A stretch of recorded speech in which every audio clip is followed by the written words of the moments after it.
Hello guys, कैसे हैं? उम्मीद है आप लोग खैर खैरियत से होंगे।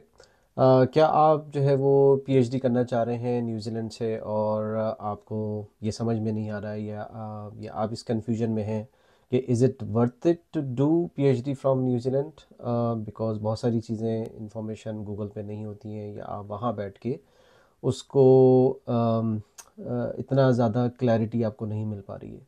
तो आज की वीडियो में मैं ये कवर करूँगा कि क्यों ये न्यूजीलैंड से पीएचडी जो है वो स्टिल वर्थ इट है इन 2025, और वो कौन से पाथवेज होंगे, क्या क्या चीज़ें आपको उसके लिए ख्याल रखना पड़ेगा स्टार्ट करने के लिए, यानी कि आपको कब पता चलेगा कि yes this is for me. ठीक है। बहुत सारे केसेस इसमें हो सकते हैं। जाहिर सी बात है कि इंडिविजुअल के लिए अलग केस है, अगर कोई कपल है आ रहा है वो उसके लिए अलग केस है, अगर आपकी फैमिली है, बच्चे हैं, तो उसके लिए अलग केस है। तो हम तीनों केसेस को जल्दी जल्दी जो है वो डीप डाइव करेंगे और देखेंगे कि ये किस कंडीशन में जो है वो स्टिल जो है वो वर्थ इट है to do PhD from New Zealand. ठीक है।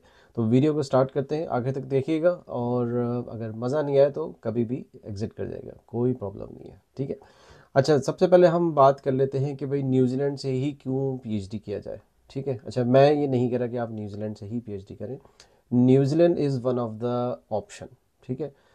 यकीनन ये एक स्मॉल कंट्री है, स्मॉल इंडस्ट्री है, स्मॉल जॉब मार्केट है, एवरीथिंग इज़ स्मॉल हियर। ठीक। बट अगर आपके पास इससे बेटर ऑप्शन है, गो फॉर इट। अगर आपके पास अमेरिका का ऑप्शन है, आपको लग रहा है कि वो ज़्यादा बेटर ऑप्शन है, गो फॉर इट।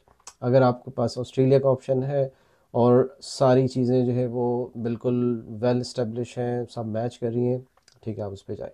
लेकिन अगर आप इस सिचुएशन में हैं कि आपके पास ना ऑस्ट्रेलिया है, ना आपके पास यूके है, ना अमेरिका है, तो कहने का मतलब ये नहीं है कि PhD from New Zealand is the last option. ठीक है। Still it's a very nice country और बहुत अच्छी यहाँ पे रिनोन रिकग्नाइज यूनिवर्सिटीज़ हैं। लेकिन कहने का मतलब मेरा ये है कि आप इसकी बेस पे सिर्फ ये सोच ही नहीं करें कि भाई यहाँ पे हर चीज़ बहुत अच्छी होगी, मैं पीएचडी फिनिश करूँगा और जो है वो मुझे जॉब मिल जाएगी। वो सारी चीज़ें जो है वो जाहिर सी बात है कि ये सारे चैलेंजेस होते हैं और ये आपको हर जगह फेस करने पड़ेंगे, चाहे आप ऑस्ट्रेलिया में हो चाहे अमेरिका में हो।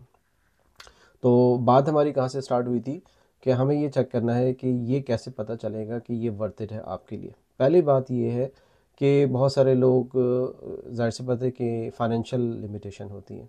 तो मास्टर्स की जो फ़ी है फॉर इंटरनेशनल स्टूडेंट वो बहुत ज़्यादा है, बहुत सारे लोग अफोर्ड नहीं कर पाते। तो अगर आप उसमें फॉल करते हैं तो जी हाँ, ये आपके लिए है। और अगर आप एकेडमिकली जो है वो मीट कर रहे हैं सारे पॉइंट्स, तो आपके लिए भी ये बेस्ट प्रोग्राम है फ्रॉम न्यूजीलैंड। तो उसके लिए जो है वो क्विकली मैं आपको बता दूं कि आपके पास बीएससी ऑनर्स होना चाहिए या आपका मास्टर्स इन रिसर्च होना चाहिए विद सम पब्लिकेशंस, या कोई रिसर्च प्रोजेक्ट आपके पास होना चाहिए। डिटेल आप देख लेगा, मैंने बहुत सारी वीडियोस इस टॉपिक पे बनाई हुई है। ठीक है। लेकिन आज का जो हमारा टॉपिक है वो फिर हम उससे डाइवर्ट कर जाएंगे। दूसरा ये है कि अगर आप न्यूजीलैंड मूव होना चाहते हैं और आप एक सिक्योर फ्यूचर देख रहे हैं अपने लिए, अपनी फैमिली के लिए, तो ये एक अच्छा पाथवे है न्यूजीलैंड का पीएचडी। वो क्यों? पहली बात ये कि ट्यूशन फ़ी मैंने आपको बता दी कि ये काफ़ी अफोर्डेबल ट्यूशन फ़ी है। पर ईयर जो है वो तकरीबन 9,000 से लेके 10,000 न्यूजीलैंड डॉलर है। तो जनरली 3 इयर्स के अंदर on an average PhD finish हो जाती है। ज़्यादा से ज़्यादा आप खींच लें तो 4 इयर्स के अंदर। लेकिन आपको सारी फ़ी अभी नहीं देनी होती है। तो ट्यूशन फ़ी सिर्फ आपने फर्स्ट ईयर की देनी होगी और बाकी सेकेंड ईयर और थर्ड ईयर का आपने जो है वो फाइनेंशियल प्लान सबमिट करवाना पड़ेगा। उसकी डिटेल वीडियो जो है वो आप जाके देख सकते हैं। वो फाइनेंशियल प्लान कैसा होगा और उसके अंदर आप कौन कौन से फ़ंड सबमिट कराएंगे, ये सारी चीज़ें मैं वीडियो में बता चुका हूँ। अच्छा, थर्ड ये है कि आप अगर अकेले आ रहे हैं तो जाहिर सी बात है कि आपके एक्सपेंसेस उस हिसाब से कम होंगे। अगर आप कपल के साथ आ रहे हैं तो जाहिर सी बात है कि आपने अपने स्पाउस का जो है वो एक्सपेंसेस वो भी साथ में शामिल करने हैं। और अच्छी बात ये है कि स्पाउस को ओपन वर्क वीज़ा मिलता है अगर आप उनके साथ आएंगे। तो आपके लिए भी बहुत अच्छा है कि आपके स्पाउस के लिए कि वो यहाँ पे जॉब हासिल कर सकेंगे। एक बहुत बड़ा चैलेंज जो है वो नॉर्मली जो लोग बाहर से अप्लाई कर रहे होते हैं, इसलिए कि अगर आप एलिजिबल नहीं हैं जॉब के लिए तो बहुत मुश्किल होगा कि आप यहाँ जॉब हासिल कर सकें while you are sitting overseas. तो उसके लिए कि जब आप इधर होंगे, आपकी स्पाउस वाइफ या आप खुद यहाँ पे पढ़ रहे होंगे, तो आपके स्पाउस जो है वो एलिजिबल होंगे टू वर्क इन न्यूजीलैंड, तो उनके पास वर्क वीज़ा होगा। जब तक आपकी स्टडी चलती रहेगी उस तक उनके पास वर्क वीज़ा होगा। नेक्स्ट पॉइंट ये है कि पोस्ट स्टडी वर्क वीज़ा आपको मिलेगा 3 इयर्स का। आपकी फिनिश हो जाती है पीएचडी, तो उसके बाद 3 इयर्स तक जो है वो आप यहाँ पे पोस्ट स्टडी वर्क वीज़े पे जॉब कर सकते हैं। बहुत अच्छी बात है कि अगर आपके स्पाउस जो है वो ऑलरेडी यहाँ पे जॉब कर रहे हैं तो आपको भी इसके बाद जॉब मिल जाएगी। मास्टर्स में 1 ईयर की जो है वो पोस्ट स्टडी वर्क वीज़ा मिलता है, तो उसमें ज़रा सा वैसे तो जॉब मिल जाती है अगर आप कोशिश करें 3 और 4 मंथ्स के अंदर, लेकिन ये कि जितना ज़्यादा आपके पास पोस्ट स्टडी वर्क वीज़ा होगा उतना सिक्योर आपका यहाँ पे स्टे होगा। इसके बाद सबसे इम्पोर्टेंट कि आप जब पीएचडी फिनिश करते हैं तो आपको 6 पॉइंट मिलते हैं। जो पीआर है इमिग्रेशन का जो प्रोसेस है वो पॉइंट बेस्ड सिस्टम है, तो 6 पॉइंट आपको मिनिमम चाहिए होते हैं और 6 पॉइंट के बाद फिर आपके जॉब कंडीशन है। तो बहुत सारे लोग ये समझते हैं कि जैसी पीएचडी करेंगे आपकी पीआर हो जाएगी, नहीं, वो जॉब के साथ रिलेटेड है, लेकिन उसमें आपको वेट नहीं करना पड़ेगा। जैसे अगर आप मास्टर करेंगे तो मास्टर करने के बाद आपको 5 पॉइंट मिलेंगे और 1 पॉइंट आपको मिलेंगे, आपने 1 ईयर एक्सपीरियंस हासिल करना पड़ेगा यहाँ पे लोकल मार्केट में। तो 1 साल के बाद आप पीआर अप्लाई करेंगे, उस वक्त तक आप लीगल होंगे लेकिन वर्क वीज़े पे होंगे। लेकिन पीएचडी के फिनिश करने के बाद आपको 6 पॉइंट पूरे मिलेंगे, तो इमीडिएटली जो है वो जैसे आपको जॉब मिलेगी आप जो है वो इमिग्रेशन या रेजिडेंस के लिए, पीआर नहीं रेजिडेंस के लिए अप्लाई कर सकते हैं। रेजिडेंस और पीआर में एक डिफरेंस है जो कि मैंने अपनी वीडियोज़ में बताया हुआ है, वो जाके आप वहाँ से देख लीजिएगा, मतलब हमारी वीडियो जो है बहुत लंबी हो जाएगी। ठीक, तो हमने क्या क्या पॉइंट डिस्कस कर लिए, हमने फ़ी का डिस्कस कर लिया, फ़ी यहाँ पे कम है। हमने जो है वो स्टडी आवर्स, वर्क आवर्स यानी 40 आवर्स आप काम कर सकते हैं। हमने स्पाउस वर्क वीज़ा की बात कर ली कि आपके स्पाउस को फुल टाइम वर्क वीज़ा मिलेगा।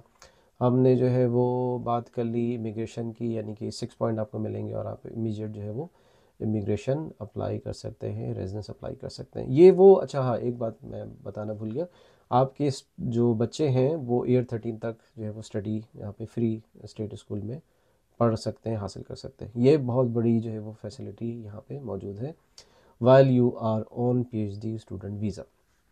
तो देखिए मैंने 5-6 पॉइंट जो है वो आपको इसमें गिनवा दिए कि जिसकी वजह से it is worth it to do PhD from New Zealand in 2025। अच्छा, सवाल ये पैदा होता है कि ये ट्यूशन फ़ी कब तक कम रहेगी, इसका जवाब मेरे पास नहीं है और मेरे ख्याल से किसी के पास नहीं है, चूँकि ये फंडेड है गवर्नमेंट से। जब फंड ख़त्म हो जाएगा वो उसको ख़त्म कर देंगे तो बैक टू द ओरिजिनल चली जाएगी, जो कि आई थिंक 30,000 या 25,000 न्यूजीलैंड डॉलर है फॉर इंटरनेशनल स्टूडेंट। तो मेरी एडवाइस ये है कि अगर आप एलिजिबल होते हैं पीएचडी के लिए, आप जो है वो जल्द से जल्द अप्लाई करें ताकि आप ये सारी फैसिलिटीज़ जो है वो अवेल कर सकें। इससे पहले कि कोई चीज़ चेंज हो जाए, कोई न्यू इमिग्रेशन रूल आ जाए, न्यू पॉलिसी आ जाए, इसलिए कि हर कंट्री के अंदर जो है वो स्ट्रिक्ट कर रहे हैं इमिग्रेशन लॉज और रूल्स वगैरह, और बाकी हालात तो आप देख ही रहे हैं दुनिया भर के। तो जितने जल्द से जल्द जो है वो आप अप्लाई करें उतना अच्छा है। और इसके अलावा अगर आपको कोई डिटेल जो है वो गाइड चाहिए तो हमारी एक सेपरेट टीम है जिसमें हम फुल कंप्लीट जो है वो सर्विसेज देते हैं फॉर पीएचडी एडमिशन, मास्टर्स, उसमें all the way complete guidance है, जिसमें रिसर्च प्रपोजल भी है, इसमें आपकी अप्रोच टू सुपरवाइज़र है, सुपरवाइज़र अप्रूवल है, ये सारी चीज़ें।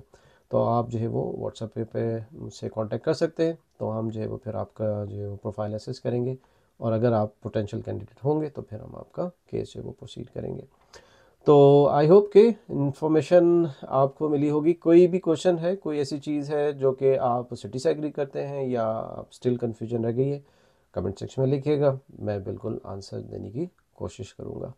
चलें तो वीडियो यहीं पे ख़त्म करते हैं। वीडियो अच्छी लगी तो लाइक करिएगा, शेयर करिएगा, और चैनल नहीं सब्सक्राइब किया है तो वो भी कर लें ताकि आप मेरी आने वाली वीडियो भी देख सकें। तो नेक्स्ट वीडियो में मुलाकात करते हैं। Take care, bye bye.